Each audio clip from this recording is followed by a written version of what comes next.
held immeasurable power for centuries, with its ability to move and captivate audiences. But how can we harness this attention to save lives? Its influence has shaped language, shifted perspectives, and transformed attitudes. Today, we are seeing a growing number of projects that spotlight issues that might otherwise be overlooked.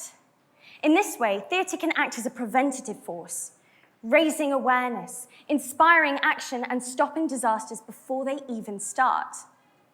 I find that I'm quoting my favorite shows daily. Often before leaving the house, I quote the legendary Back to the Future films and say, "Let's make like a tree and get out of here."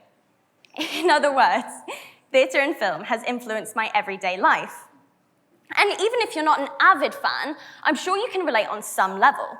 This is because theatre and film have been influencing individuals for a lot longer than you'd realize. But what do I mean by this? How has theatre evolved society? Well, as I mentioned earlier, it can shape the way we live our everyday lives, even shaping language. The term gaslight is widely used today, although it was created with its modern meaning after the play turned 1944 film, Gaslight, where a husband convinces his wife that she's gone mad so that he can steal from her, only for her to find out because the gaslight in the Victorian home that they own would flicker every time that he would be in the attic attempting to steal the rubies that she inherited as an heiress. In more recent cases, TV and film have been used to bring attention to key historical figures who have gone without just recognition for decades due to their association with underrepresented groups. Alan Turing was a gay man and skilled mathematician who is estimated to have saved approximately 2 million lives during the Second World War. This is because he broke the German code, known as Enigma. The machine he used is also what would become a computer. However, his work was not very well known or appreciated by the majority until the film The Imitation Game came out in movie theaters, highlighting his achievements and shedding light on the horrors of the conversion therapies that caused him to take his own life. 2 years later, in 2016, 20th Century Fox gave us the film Hidden Figures, which is a bit more blatant of its purpose as a film through its title. Hidden Figures covers the achievements of Katherine Goebel-Johnson, Dorothy Vaughan, and Mary Jackson, 3 female African-American mathematicians.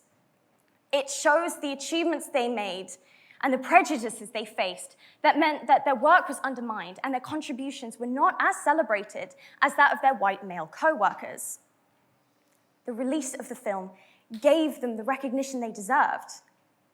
It also drew further attention to segregation at the time, especially with the film's constant references to the Jim Crow laws and how cruel they were to the communities that they targeted.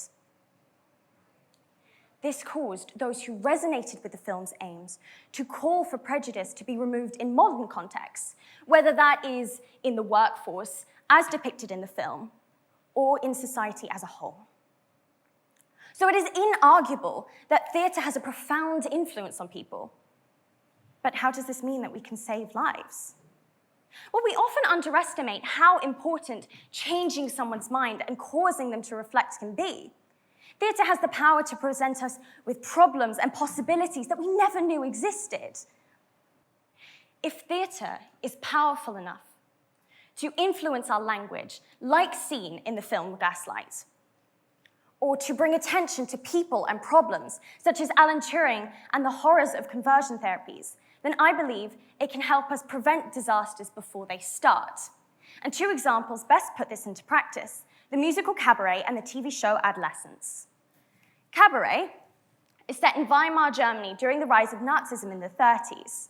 It uses immersive theatre techniques and audience interaction to trick the audience into exposing the fact that the turn-a-blind-eye attitudes that are present in the characters and real-life people in pre-war Germany are still present in our post-war societies. You would expect the most disturbing song in a musical like that to be Tomorrow Belongs to Me, a song written by Kander and Ebb that is designed to sound like a Nazi anthem. Surprisingly, for most audience members, this does not seem to be the case.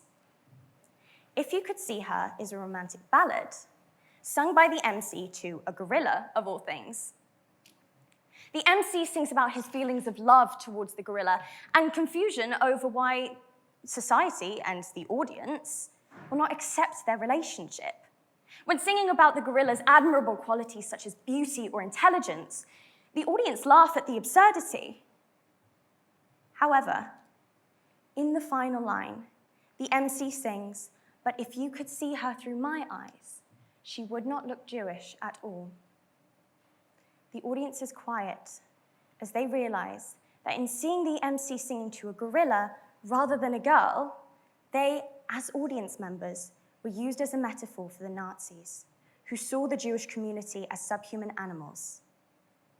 The audience laughed along, ignoring the hidden metaphors, messages, and warning signs within the song's lyrics, much like how pre-war Germans ignored the warning signs in their own environment. Cabaret warns about the deceptiveness of evil and the dangers of staying silent and compliant in the hopes of ending the cycle of ignorance and obedience before it facilitates another genocide or destroys another society.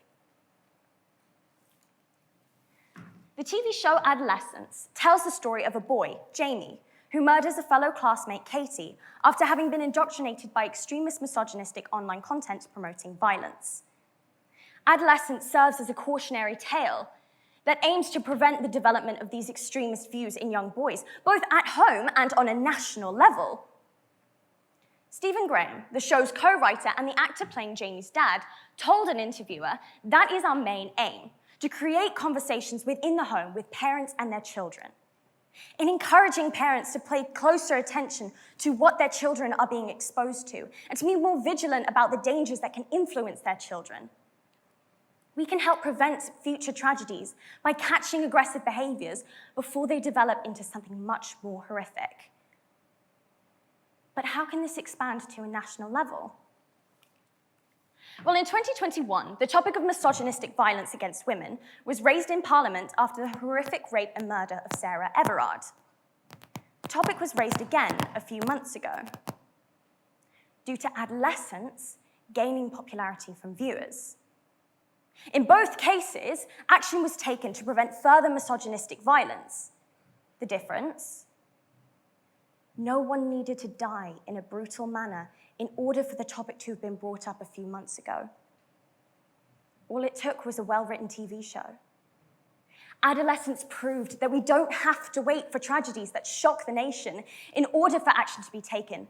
We can move people in similar ways using TV, film, and theatre, hence saving lives. Thank you.